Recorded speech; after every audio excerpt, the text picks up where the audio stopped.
The Earth is a huge planet with varied relief features like mountains, plateaus, valleys, rivers, lakes, seas, and oceans.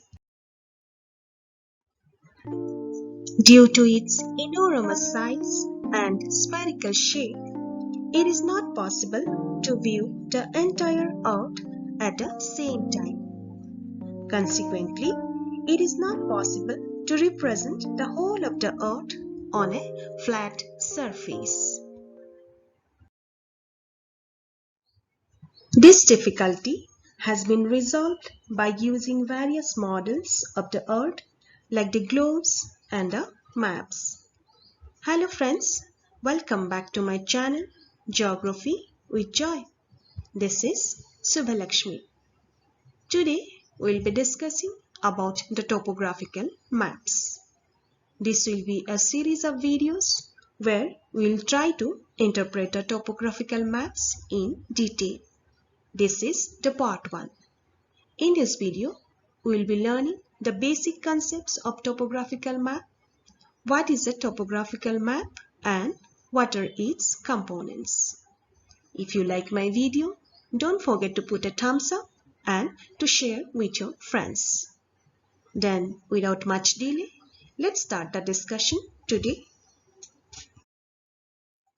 Before going to the main topic, let's learn about what is called a map and its basic types.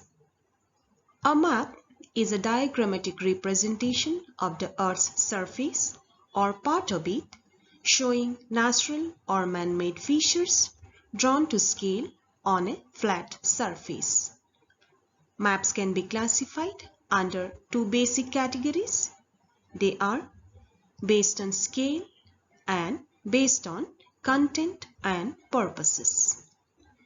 Based on scale, maps are again subdivided into two parts. They are large-scale maps and small-scale maps. Large-scale maps are those maps which show a small area in greater detail. For example, a topographical map. On the other hand, small-scale maps are those maps which show a big area or a large area with lesser detail. They give a condensed and generalized picture of different areas of the world. On the basis of content and purposes, maps are again subdivided into two. They are physical maps and cultural maps.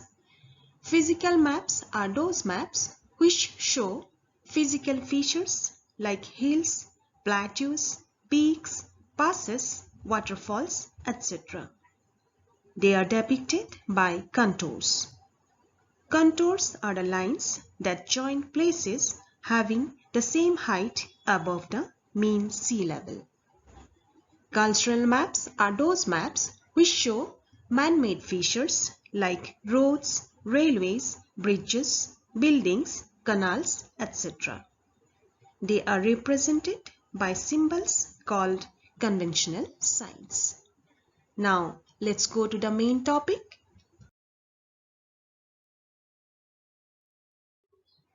Interpretation of topographical maps.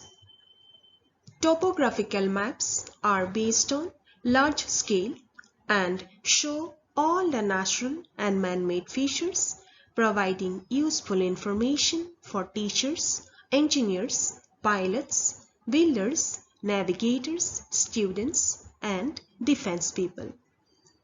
In India, these maps are prepared by the Survey of India. The British established the Survey of India in 1767 in India. Major James Rennell was appointed as the first Surveyor General of India. Topographical maps are drawn on scale of 1:50,000 and 1:25,000.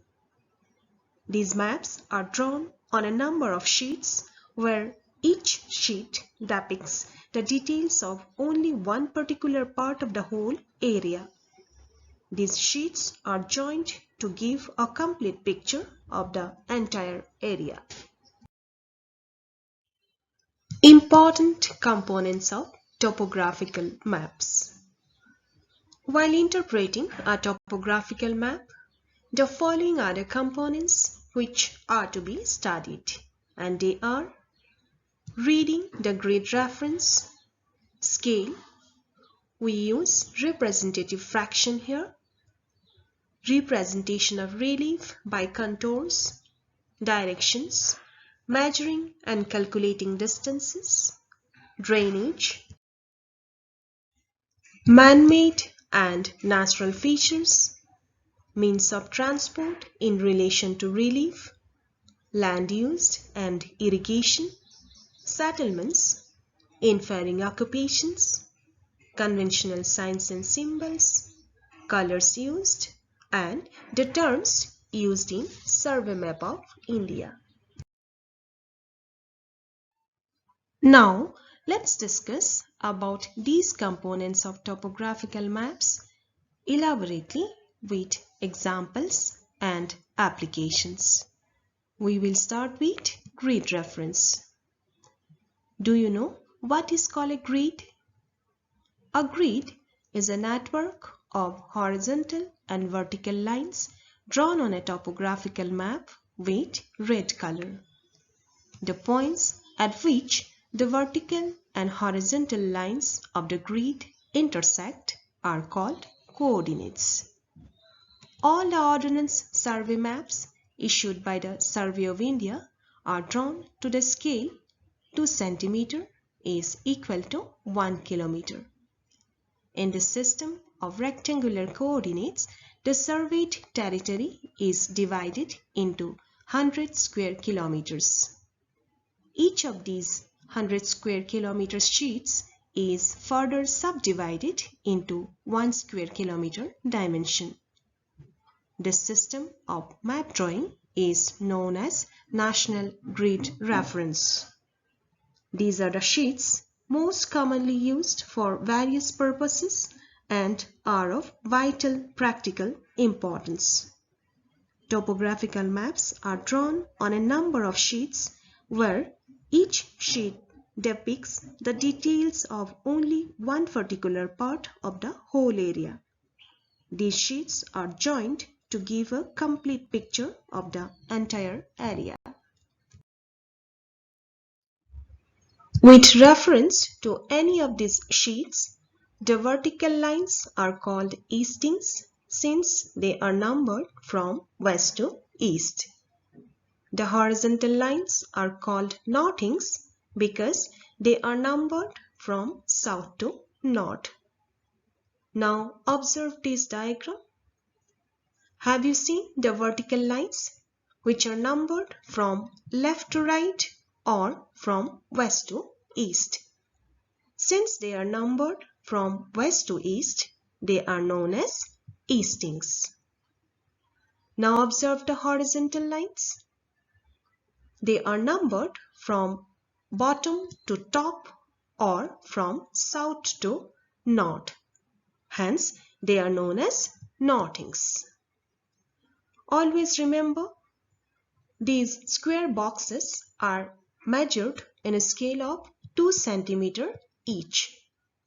2 cm is equal to 1 km.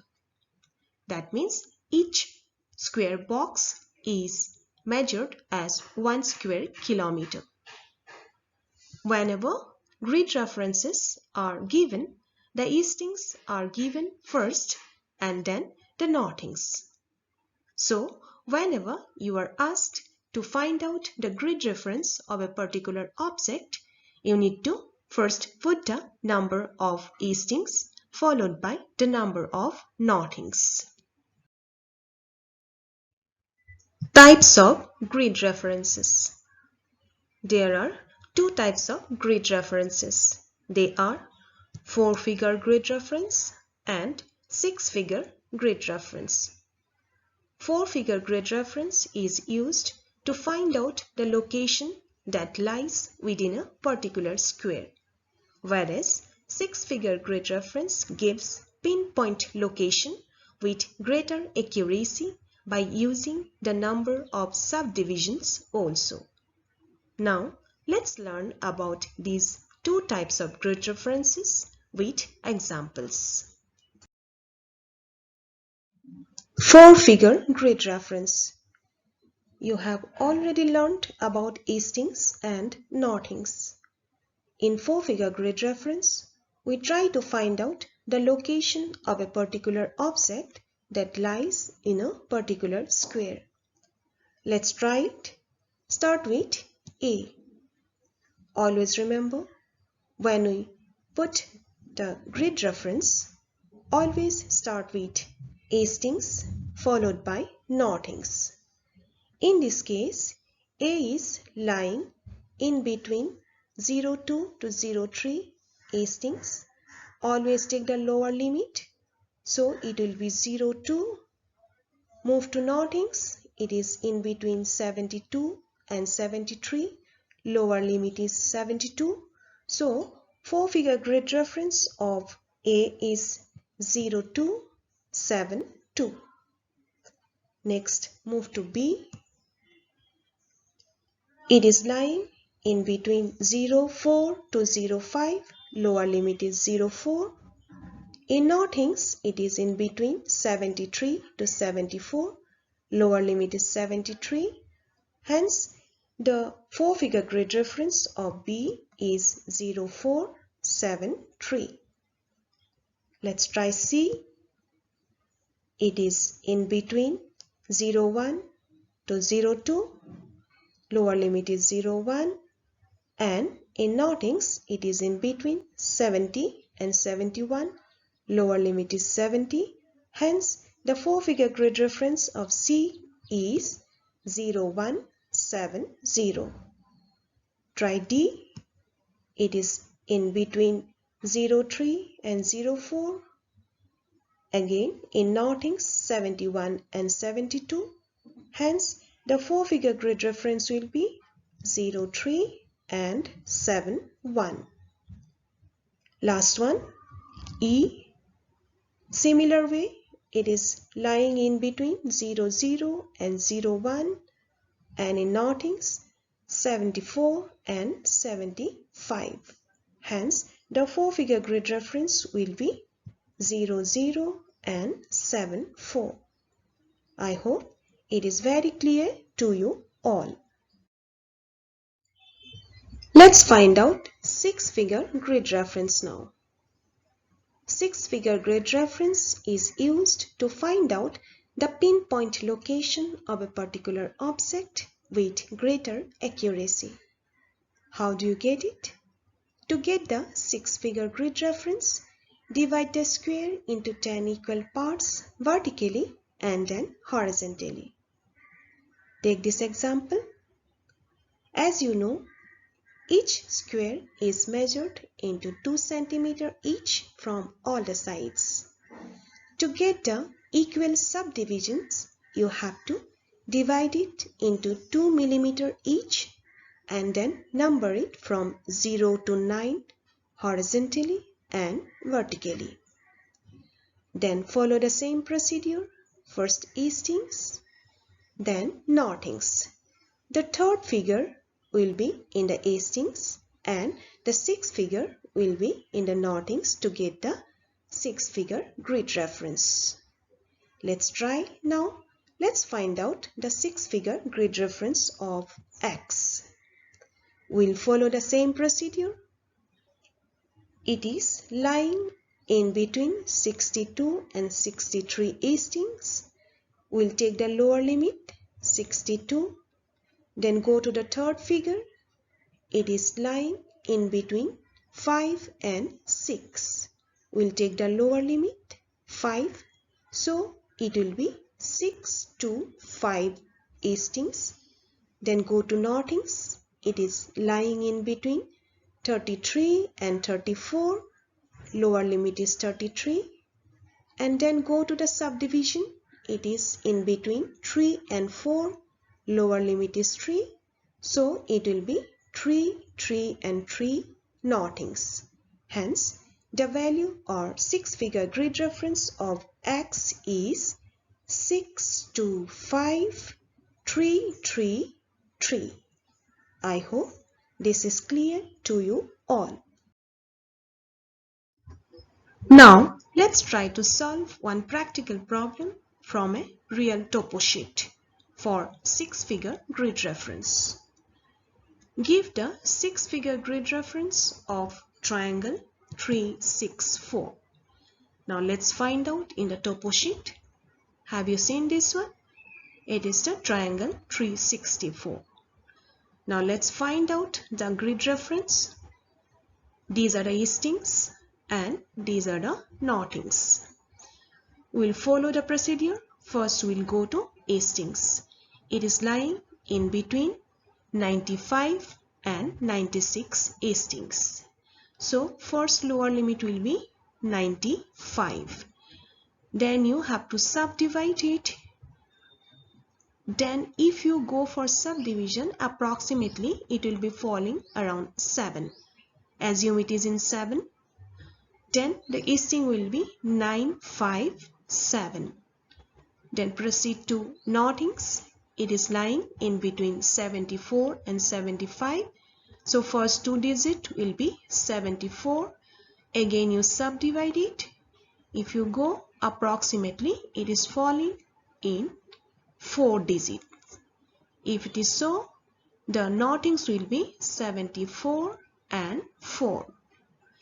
Then six-figure grid reference for triangle 364 will be 95774. 95774. But always remember, when you do a practical problem, don't forget to use your scale to get the exact location and accurate result. Let's try another problem. Find the six-figure grid reference for the temple of Rampura. Now where is it? Let's find out. This is not so visible, but have you seen here? A red dot. This is the temple of Rampura. Now let's try to find out the six-figure grid reference. It is lying in between 95 and 96 eastings. So first two digit will be 95. If you subdivide it, it will be falling in approximately in 4. So easting will be around 954. Then go to northings. This is 79, this is 80, 81. So it is falling in between 80 and 81. So lower limit is 80. Now again subdivide. If you do that, it will be falling at around 6. So it will be 806 northings. Hence the six-figure grid reference for the temple Rampura will be 954806.